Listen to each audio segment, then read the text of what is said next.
Hi, my name is Paulina Hospod. I'm the co-founder of AHA Interiors here in Queens. We are a design build firm. We have been in business for over 12 years. We specialize mostly in residential interiors. We are also unique because we're a boutique firm, but we have a woodworking shop that's over 400 square feet. So we build all of our custom cabinets, built-ins, and closets for our clients. I grew up in Poland. My father and pretty much any man in Poland built their homes, so there was not really like hiring a company, hiring a designer to do that. So he built his home. My mom decorated it. After we moved in, at some point, there was this lady that came in and she had a set of plans. She was a woman. These plans looked so complicated. And I asked my mom what that was. And she's like, she's the architect, she's the one that actually, drafted our home. I was like, wow, because I thought my dad just, kind of did the home and my mom decorated it. They actually had an architect and she came in to do a fireplace for them outside. And I thought it was just so exciting. So when we moved to the US in '98, I went to high school. And in high school, I started looking for schools. I actually looked at architecture at first. But then I came across interior design and it kind of sounded a little bit more fun to me. So, long story short, I did my undergraduate studies in interior design and I finished my master's degree in architecture.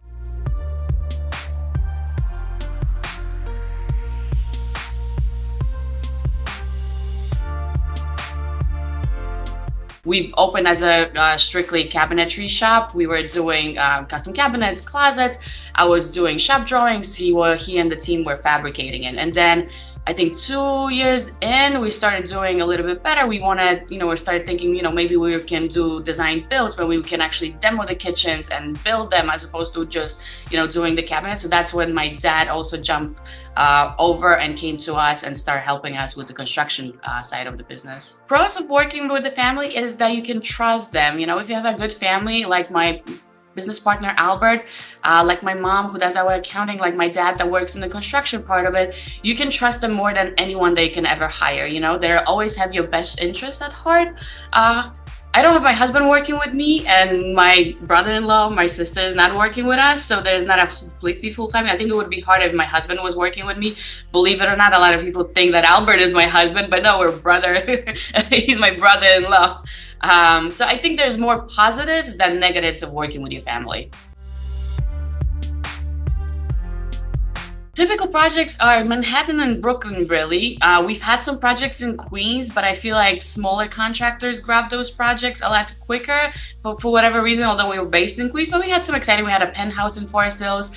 Those are all landmark areas. We had a townhouse in Jackson Heights, which is also an amazing area with very good food. But the typical client is Manhattan and Brooklyn. They're usually a couple. We don't do rental properties. We do houses or apartments or homes for people to be their forever homes or at least for years homes, very customized. So those are usually the people that come to us. People also that renovated before, sometimes with a bad experience, with a just sort of your typical contractor, it cannot be done, or change orders and stuff like that. I feel like a lot of times being a woman in the construction industry makes them makes me more empathetic to clients and their needs. Our own home, we purchased a 2-family home in Queens long time ago and we started renovating with. We always were doing it kind of on the side. But that was interesting because most of the homes here in Queens, if they're 2-family, one family lives on the bottom, the other family lives on the top. So I designed the home that my house is in the back with a back entrance and I have 3 floors. And then my brother-in-law, my sister, who we're also very close with, obviously we have a business together, they're in the front. So they have 3 floors in the front. And then we have a shared basement when anytime we want to either meet, we meet in the basement, or I can just kind of go down to the basement and go over and go up to their home. So that was one of the very interesting projects that we did for our own. And also we tested a lot of things because those was the first time that we were, doing a foundation, doing an addition to our home, and homes are different than apartments. So I think that was a challenging and also very interesting project. We have a different toilet in every bathroom because I wanted to make sure that I test them all to make sure which one I can recommend to my clients.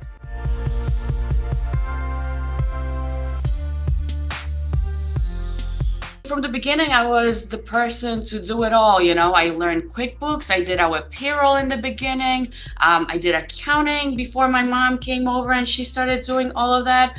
I did design, invoicing, and contracting. And in the past 2-3 years, I'm trying to be able to trust somebody else with it. So hiring somebody to help me would be a great thing. But also hiring third parties to do other things. So our rebranding, our logo, I've done, I can do Illustrator, I can do Photoshop. I did our photography for our website.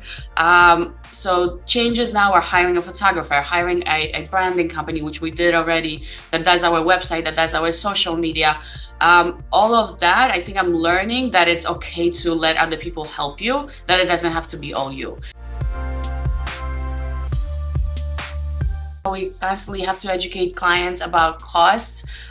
They're a lot different than, let's say, Texas or something that you see on HDTV. New York City is extremely expensive when it comes to rents, when it comes to overhead, our insurances. A lot of contractors don't believe that you have the knowledge, so you have to constantly prove yourself. If that was me and there was a guy next to me, they would listen to that person right away without even hearing what I have to say if I have any experience.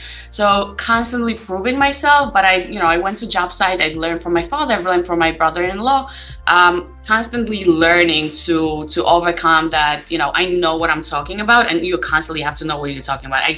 Just last year, I had a client that their apartment burned down, and we've only done interior design and management for them, construction management. They had a contractor on their own. And at some point, the contractor during the meeting told me that box has to be there because it's per code. So he was straightforward lying to my client about it, and I advised the client that this is not true. In fact, that's not per code that the box is there, and they're just being lazy, or somebody made a mistake that they put a box that it shouldn't be there. So he left the meeting actually pissed off and just sort of, pretty much yelling at me. Teaching at SVA just excites me to be able to actually talk to the students and learn from them as well. For us to see where interior design is going, how important schooling is. And for me, that was always extremely important. I went to school that's accredited for interior design, NYIT and Old Westbury. So being able to teach at school and sort of learn from those kids as well, and also give them my expertise and my experiences, not only just sort of book smarts, but the street smarts with what's actually happening.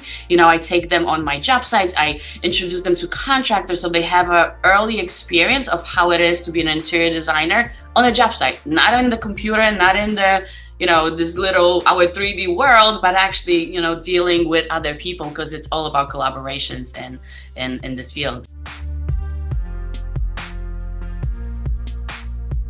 I am a great bartender, so any gathering, all my friends and family knows that I'm gonna be making crafty drinks, and I'm always the dedicated mixologist. I like to drink and I like to make good drinks.